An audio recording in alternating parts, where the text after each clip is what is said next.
Bien, señores, estamos de vuelta con Matinal y tenemos el placer de conversar ahora con Rafi Domínguez Trujillo, presidente del Partido Esperanza Democrática. Bienvenido. Buenos días, un placer estar aquí de nuevo. Cuénteme, usted como que reaparece en este escenario 2022, ¿verdad? Bueno, estaba lento. No, lo que pasa es que cuando nosotros concluimos el proceso pasado, tomamos la decisión que teníamos que reorganizar el partido de nosotros, a cambio de estar incurriendo, vamos a decir, en la militancia de otros partidos, como hicimos el intento, y pues nos dedicamos tranquilamente a recorrer todo el territorio nacional para poder entonces cumplir con todos los requisitos de la Junta Central Electoral, lo cual hicimos ya para el mes de octubre. Entregamos con dirigencia por todas las demarcaciones en el territorio nacional, con 47 locales por todo el país y con una militancia de 478.563 personas. ¿Cuál es el estatus de esa solicitud actual? Bueno, nosotros estamos ya superando o acabamos de superar el proceso técnico donde hacen una revisión de los documentos. Tenemos algunas correcciones, como nosotros tenemos una fuerza tan preponderante en la diáspora. Muchos dirigentes que se mudaron para acá entregaron su cédula. No, ya yo estoy en Bonao, pero están registrados en Nueva York. Pequeñas correcciones así que estamos ya sometiendo a la Junta. Y ya entonces entramos en el proceso de verificación, donde aleatoriamente escogen algunos nombres para verificar que son dirigentes de nosotros. Y yo entiendo que muy rápidamente vamos a tener ese proceso. ¿En qué plazo pudiera estar la Junta respondiéndole sobre esa solicitud? Yo entiendo que en los próximos meses, sin lugar a duda, ellos van a estar respondiendo favorablemente, como bien lo expresó el presidente de la Junta. Él está ahí para cumplir la ley. Nosotros cumplimos con todos los requisitos de la ley. Entonces solamente esperamos ese detalle, la certificación del partido. En sentido general, ¿cuáles serían los planes del partido frente al 2024? Bueno, en este momento nosotros estamos empezando un proceso de capacitación, de adoctrinamiento para todos los candidatos o los precandidatos que aspiren a cualquier curul, porque la intención de nosotros, siempre he dicho, no es llevar un candidato, sino llevar 3.900 y tantos candidatos que existen aquí en el territorio nacional. Estamos ahora empezando los recorridos por todo el país, que iniciamos esta semana en Santiago, para fortalecer las estructuras de nosotros, la militancia, la dirigencia, chequear los locales y estar prestos para lo que viene, que se va a poner bien caliente la cosa, esperamos. ¿Cómo te proyecta el próximo escenario hacia el 24? Bueno, ya lo dijo caliente. Caliente, muy batida, muy batida. Caliente, pero acuérdese que caliente tiene grados. Sí, así. No, mire, yo creo que se va a poner muy interesante la cosa. Tenemos ahora, lo primero es que hay que señalar que el Partido Esperanza Democrática, con una militancia de casi 500.000 de personas, incluso superamos al PRM cuando inició, que entregó con un padrón de 300 militantes personas. Entonces nosotros estamos muy fuertes y creo que vamos a hacer una fuerza realmente a contender, a participar en ese proceso de una manera muy significativa, pero hay muchas cosas por delante. Hemos visto realmente muchas posiciones del PRM que han sido muy desfavorables, han tenido que recular varias veces con varias decisiones. El pueblo realmente quedó muy inconforme pese al retiro o la suspensión del proyecto del fideicomiso.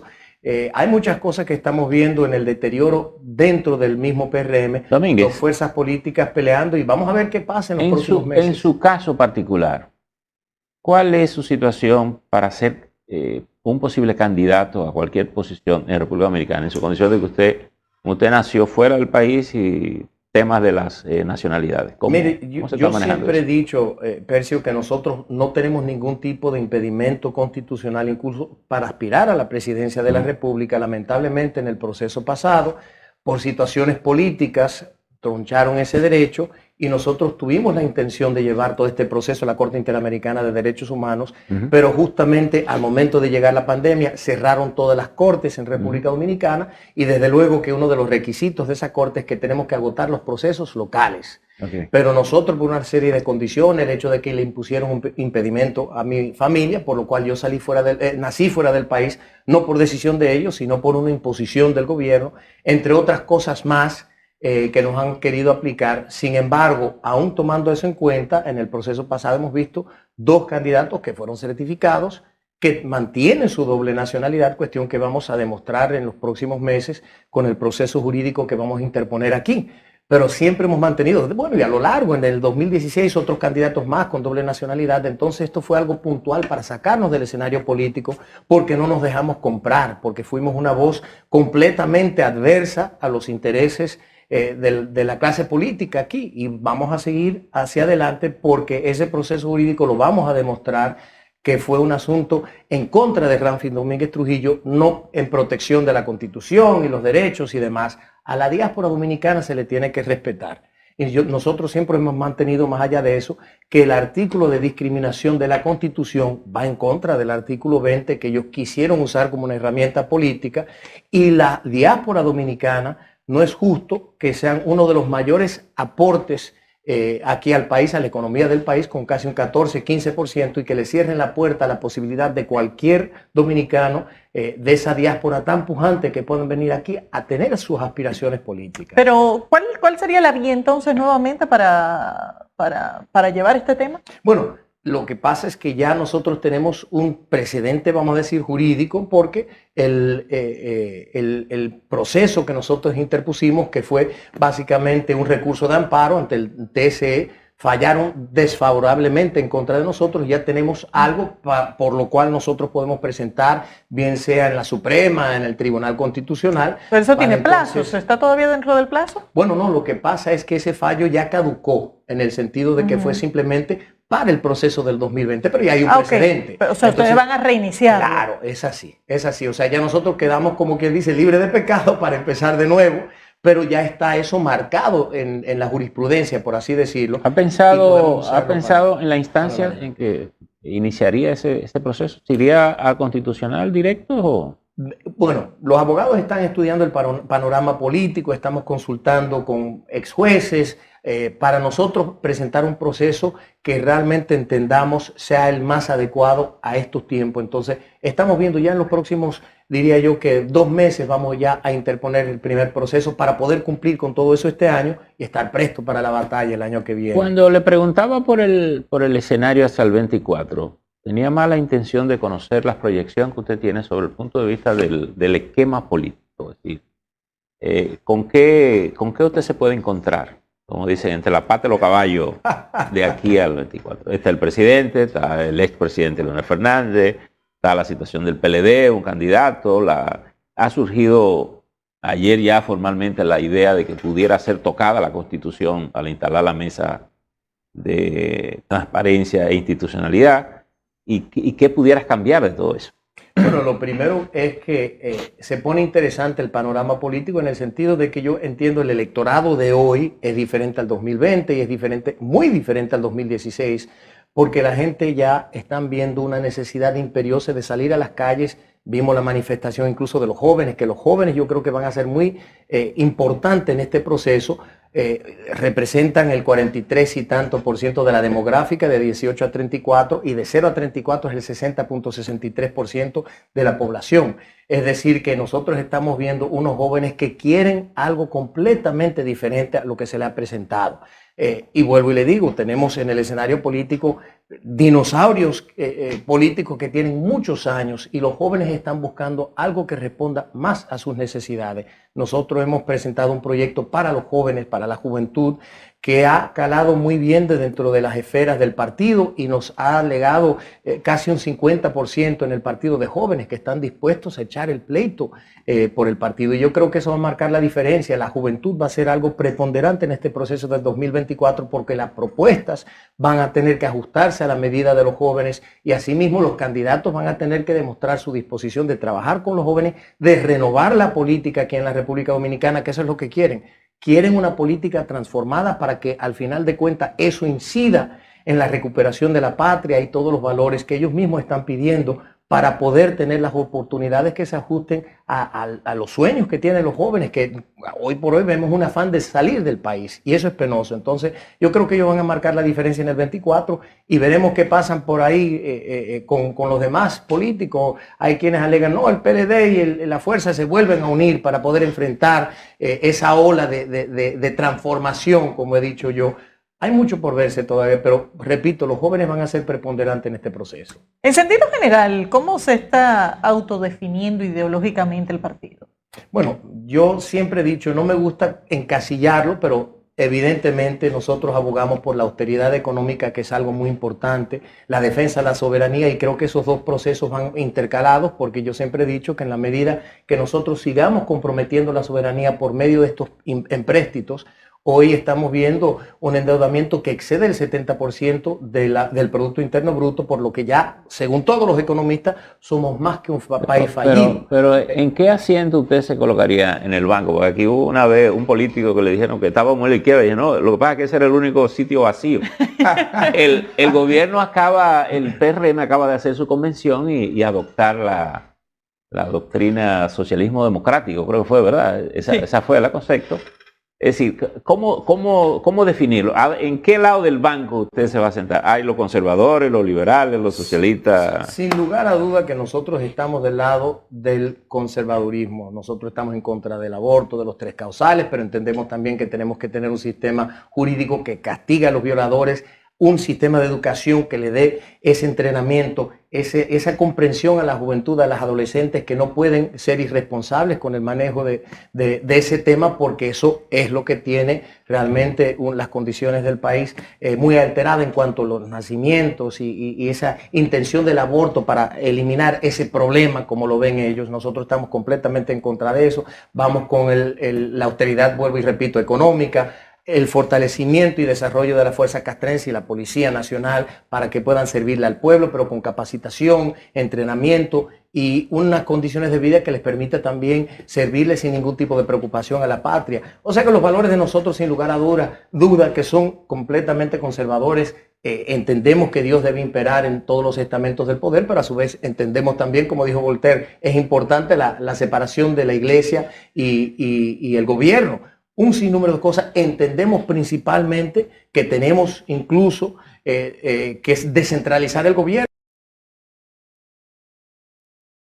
La institucionalidad gubernamental que se creó en la dictadura en el 1930, que fue la centralización del gobierno. Nosotros no debemos estar hablando en el 2022 de gobernadores señalados, escogidos por el presidente. Deben ser elegidos por el pueblo, y asimismo cada provincia debe manejar sus propios recursos, porque ellos saben las necesidades que tiene cada provincia. Entonces, lejos de hacer ejercicio político donde uno va y le promete que te voy a hacer hospitales, no, que ellos decidan lo que van a hacer y que el gobierno maneje un recurso limitado conforme a las necesidades nacionales. Eso va a incidir en obviamente, limitar la corrupción, entre otros temas más que van a favorecer el crecimiento y el fortalecimiento de la institucionalidad gubernamental. El gobierno ha estado o ha convocado unos 12 puntos, los partidos agregaron un 13º de diálogo para reforma. ¿Usted le ha prestado atención a estos temas? Absolutamente. ¿Cuál es la valoración que tiene y cuál es la posibilidad de algún nivel de participación de la organización de ustedes en ese escenario? Nosotros hemos estado participando en la mesa del diálogo nacional con los demás partidos y entendemos que es un proceso muy favorable, es algo que hace falta porque tenemos que transformar la política. Sin embargo, yo siempre he sido un poco más, diría yo, incisivo en el tema de los recursos de los partidos políticos, porque entendemos que necesitamos realmente un plan de austeridad. Y cuando hablamos de un plan de austeridad, tenemos que ver que los partidos políticos en muchos casos están recibiendo una cuantiosa fortuna, si así lo podemos ver, de dinero de las arcas del Estado para el trabajo político que ellos hacen. Nosotros siempre hemos mantenido la posición incluso que los partidos políticos no deben recibir dinero público, fondos públicos, sino que su trabajo debe venir del ejercicio de que la militancia, los que apoyan los criterios de ese partido, apoyen. ¿Y lo dejan participar a usted con esa posición? No, bueno, yo sé que no es una posición muy favorable, pero yo creo que hay que marcar la diferencia. Ahora en la propuesta de la Junta aparece la Junta está sugiriendo una propuesta del 0.5% del presupuesto en tiempo de elecciones y de un 4% en tiempos regulares. ¿Estaría usted de acuerdo con esta propuesta o aún así usted cree que sería mucho? Mire, una de las cosas que yo entiendo tenemos que hacer, porque esos límites, todos sabemos aquí que no se respetan. Nosotros aquí tenemos la incidencia de varios sectores que aportan en efectivo y una cantidades realmente bastante amplias. Entonces yo entiendo que lo que nosotros tenemos que hacer y es otro de los temas preocupantes, que tenemos que poner los controles del lugar para que nosotros podamos eliminar eso. porque aquí hay, incluso en el proceso pasado, el narcotraficante fue preponderante, dieron muchos recursos, nosotros mismos tuvimos ofertas de ese sector y nosotros nos rehusamos a aceptar dinero ilícito y nosotros entendemos que ese es uno de los controles. Entonces, los límites realmente que están imponiendo, los celebro, me parece que está bien, pero creo que más allá de eso tenemos que tener controles del lugar, porque nosotros sabemos ¿cuál es la oferta? Dentro de las propuestas que se están manejando, en una de las mesas también hay una propuesta de modificación a la Constitución, y que uno de los puntos esenciales sería un cambio en el 50+1 para la elección presidencial. ¿Cuál es su opinión de ese tema? Totalmente en desacuerdo con eso. Nosotros entendemos que lo primero es que si uno gana con un 30%, por así decirlo, 40%, de por sí las condiciones para gobernar este país dentro del marco político, dentro del esquema político son muy difíciles, pero nos vamos a convertir en un proceso que realmente no van a permitir que un gobernante, que un presidente llegue y tome las decisiones del lugar para transformar el país, porque lo van a tener completamente en contra, absolutamente el Senado, el Congreso. El 50+1 nos da la garantía de que quien gane realmente goce primero del favor del pueblo. Y eso hay que decirlo, es una manipulación, porque hay sectores que saben que no van a tener el 50+1 para ganar. Entre ellos el partido oficial entiende que ya debido al ejercicio político que ellos han demostrado ser más de lo mismo, y saben que para el 2024, al menos que hagan cambios completamente drásticos, no van a tener el 50+1.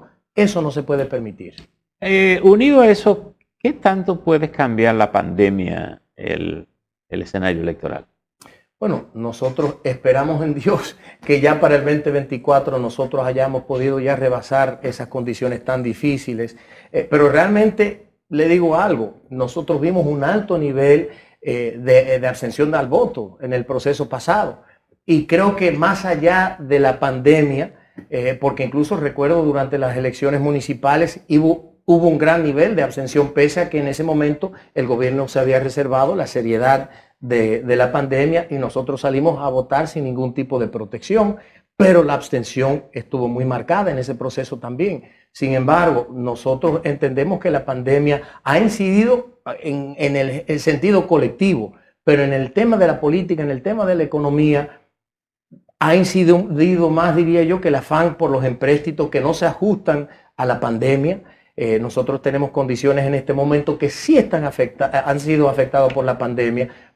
Como bien he dicho, en este momento tan crítico, a cambio de enfocarnos en el crecimiento del turismo, debemos enfocarnos en el crecimiento del campo, porque eso nos va a permitir a superar condiciones que han creado, por ejemplo, el tema de la inflación y toda esa serie de cosas, el alza de la canasta básica que estamos viendo ya ha superado el 40,000 pesos al mes, que es algo insólito para el pueblo dominicano, ni con 2 salarios mínimos se puede pagar. Entonces, condiciones que se tienen que manejar, pero en términos generales vemos que están excediendo los gastos, excediendo el tema de incurrir en los empréstitos que no se ajustan a la realidad de la economía y de la pandemia. Usted anunció ahorita un proceso posiblemente de carácter legal para solucionar la posibilidad de que usted pueda ser candidato y que la doble nacionalidad no lo impida.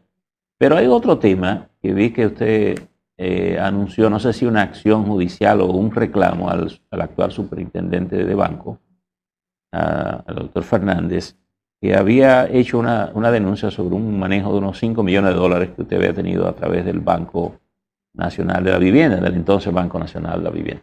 ¿Cuál es la situación? ¿Cuál es el estatus de esa situación? ¿Y qué es lo que usted piensa hacer con ese tema?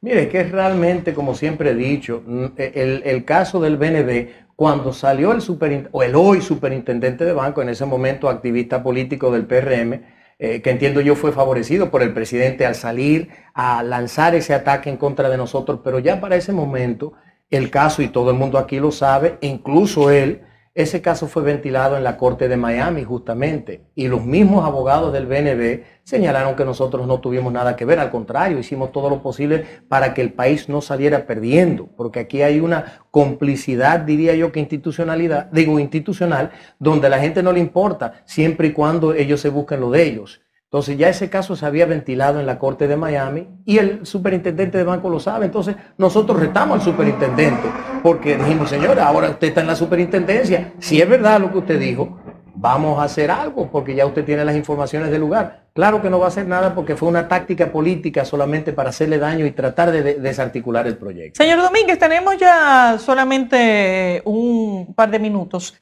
Quisiera saber cuál es su opinión respecto a lo que ha estado pasando con el fideicomiso de Punta Catalina, a propósito de que el presidente pidió que se suspendiera el conocimiento en el Senado para que sea discutido en el Consejo Económico y Social. Bueno, lo primero es que yo entiendo que debe ser un retiro puro y simple del proyecto, porque el proyecto, tiene un trasfondo de privatización y entiendo que el presidente lo están asesorando mal o él está hablando mentiras al pueblo. Porque si ustedes ven el acápite que habla del fideicomitente adherente, ahí está el mecanismo para privatización.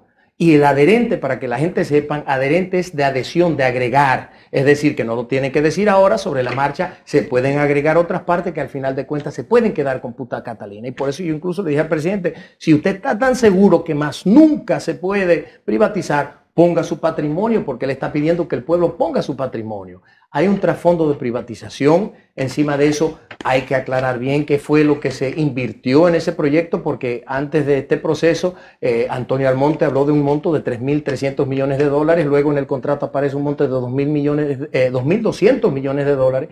Le están dando dinero, le están dando de todo. Yo digo que nosotros ya tenemos un vehículo legal. El vehículo legal es el gobierno y lo que necesitamos es una comisión de veeduría de personas que incluso se pongan al servicio del pueblo y digan, no, sin costo alguno, yo soy un experto en energía y voy a participar para supervisar los trabajos. Eso es lo que conviene, no un fideicomiso que se pueda ajustar a las necesidades y a las medidas de quienes preparan ese contrato. Y es un contrato. No se puede decir que no es un contrato porque el título, primero es que el título dice contrato de fideicomiso. Y se habla de contrato a lo largo de ese documento, de modo que nosotros entendemos que esa no es la solución que necesitamos para Punta Catalina. Hay muchos temas por aclarar en eso y que se tiene que retirar completamente del Congreso. Muy bien. Bueno, muchísimas gracias al señor Ramfis Domínguez Trujillo, presidente del partido Esperanza Democrática. Ya veremos también cómo concluye el proceso ante la Junta Central Electoral. De esta forma, señores, también llegamos al final de la entrega del día de hoy. Gracias por la sintonía. Nos vemos mañana.